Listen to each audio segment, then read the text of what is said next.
Hello friends, मेरे channel gardening zone में आप सबका स्वागत है।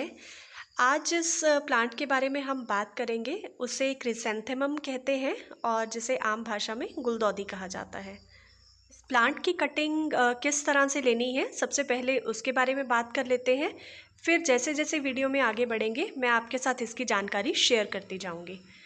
इसकी कटिंग लगाने के लिए किस तरह की मिट्टी चाहिए होगी, सबसे पहले हम उस बारे में बात कर लेते हैं। इसके लिए मैंने नॉर्मल गार्डन सॉइल ली है। मिट्टी जितनी ज़्यादा रेतीली होगी उतना ही अच्छा होगा। चिकनी मिट्टी में इसकी कटिंग नहीं लग पाएगी क्योंकि इसको सिर्फ रेतीली मिट्टी ही चाहिए।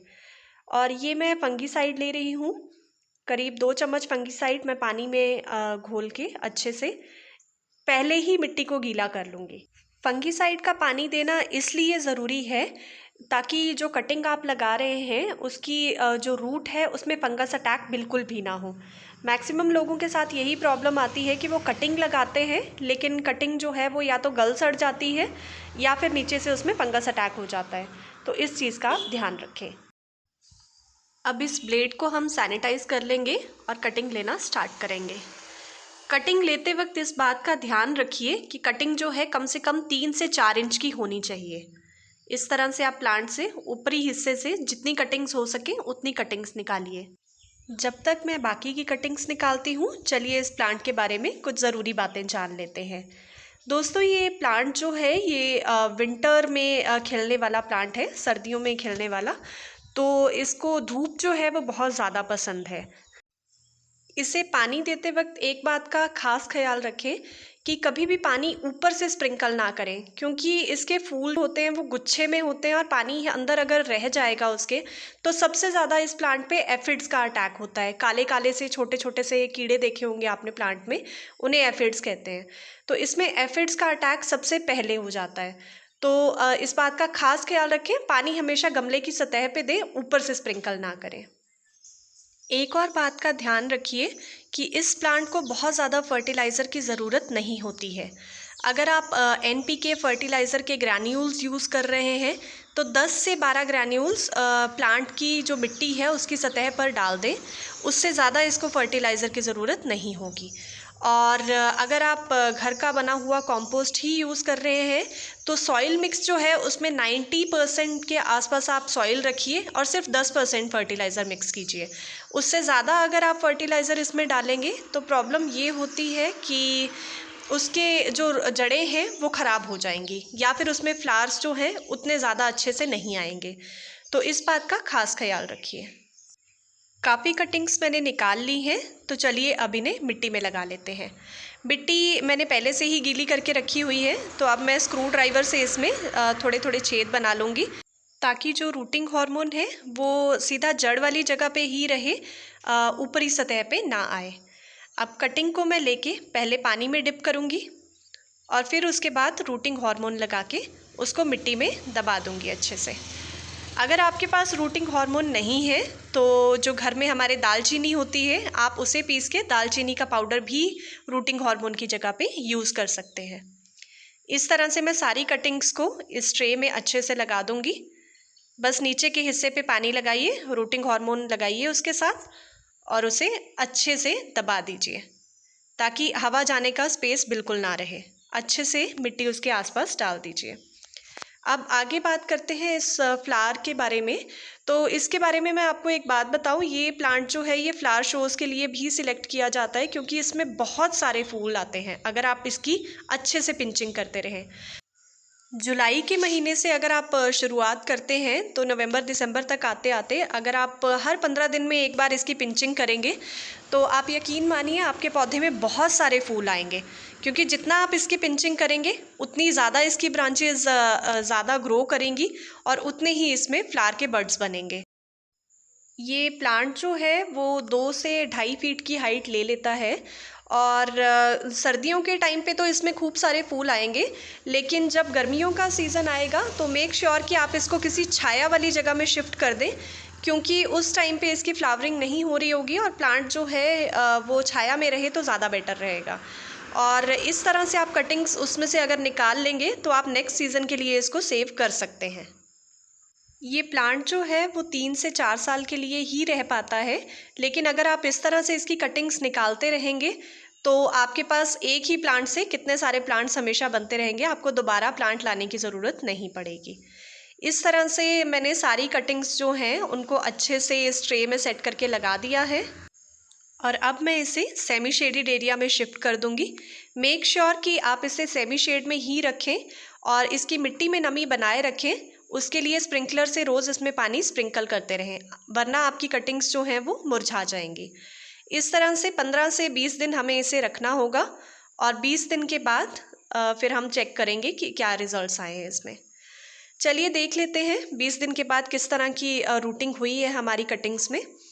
ये मैंने दोबारा से ट्रे को अभी निकाला है और चलिए चेक करते हैं। इस तरह से हल्के हाथों से इसको नीचे की तरफ से उठाएं और ये देखिए कितनी प्यारी इसमें रूट फॉर्मेशन हो चुकी है।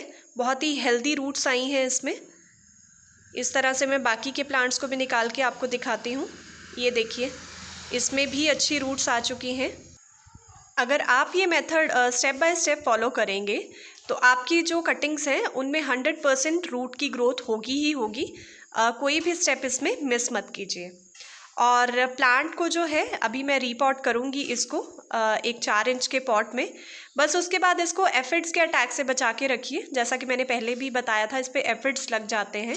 उसका भी सोल्यूशन मैं आपको बताती हूँ। 1 लीटर पानी में नीम ऑयल का 1 चम्मच लीजिए और 1 चम्मच कोई भी लिक्विड सोप जो आप घर में यूज़ करते हैं वो मिला लीजिए और इसका जो मिक्सचर है वो आप प्लांट के ऊपर स्प्रे कर दीजिए और 5 दिन के बाद सेम प्रोसेस रिपीट कीजिए। जितने भी एफिड्स हैं वो सारे प्लांट से गिर के ख़त्म हो जाएंगे। तो इस तरह से आप अपने प्लांट को एफिड से बचा सकते हैं। ये देखिए कितनी सुंदर रूट्स बनी हैं प्लांट में। अब मैं बहुत हल्के हाथ से इन सारी जो कटिंग्स हैं इनको निकाल के एक साइड पे रख लूँगी और उसको 4 इंच के पॉट में शिफ्ट करूँगी। अब इसे रीपॉट करने के लिए जो हम सॉइल मिक्सचर लेंगे उसके बारे में मैं आपको बता दूं। इसमें मैंने 90% गार्डन सॉइल ली है और सिर्फ 10% कंपोस्ट डाला है। जैसा कि मैंने पहले भी बताया, इस प्लांट को ज़्यादा फर्टिलाइज़र की ज़रूरत है नहीं, तो हम सिर्फ 10% कंपोस्ट यूज़ करेंगे।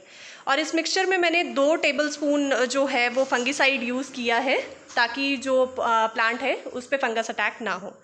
इसे अच्छे से मिक्स कर लेंगे और इस मिट्टी में मैं अपनी जो ये कटिंग्स हैं जिसमें रूट अब आ चुकी है उसको पॉट करूँगी। इसे अच्छे से मिला लें ताकि जो फंगीसाइड है वो इवनली सारी सॉइल में डिस्ट्रीब्यूट हो जाए और उसके लम्प्स कहीं पे ना बने। इसके बाद मैं उसे 4 इंच के पॉट में पहले बॉटम में मिट्टी डाल लूँगी इस तरह से और बहुत ही हल्के हाथों से जो मेरी कटिंग है उसको इसमें प्लेस करूँगी। इस तरह से आसपास की मिट्टी भी इसकी निकाल लीजिए हल्के हाथ से और साइड साइड से मिट्टी पोर करते हुए उसे हल्के हाथों से दबाएं। ज़्यादा प्रेशर अप्लाई करेंगे तो प्लांट की जो रूट है वो डैमेज हो सकती है।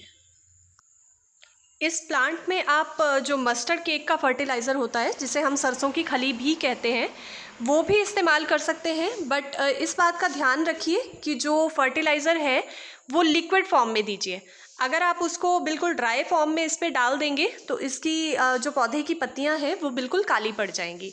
तो वैसे तो इसके लिए प्रेफरेबल है कि आप हमेशा इसमें जो गोबर की खाद है उसका ही यूज़ करें और वो भी बहुत कम, क्योंकि इस प्लांट को फर्टिलाइज़र बहुत ज़्यादा नहीं चाहिए होता है।